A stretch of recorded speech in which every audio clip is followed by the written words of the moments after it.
যাদের সুগার বা ডায়াবেটিস আছে মানে এই সমস্যায় যারা ভুগছেন তাদের কিন্তু এই ব্যায়ামগুলো খুব উপকারী হবে।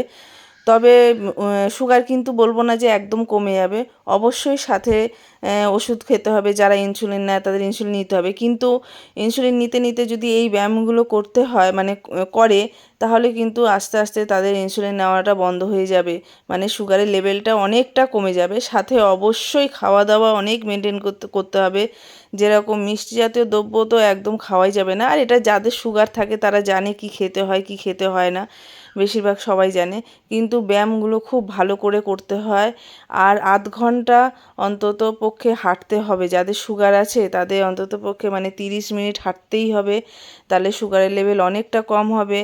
রাত্রে ঘুমটা যেন ভালো হয়, আর প্রচুর পরিমাণে যেন জল খাওয়া হয়, দেখবে সুগারের লেভেল এমনিই কমে যাবে। এই ব্যায়ামের সাথে সাথে এই মানে সব কিছু করবেন, আবার ওষুধও নেবেন, দেখবেন আপনি আস্তে আস্তে অনেকটা সুস্থ হয়ে যাচ্ছেন, সুগার বাড়বে না।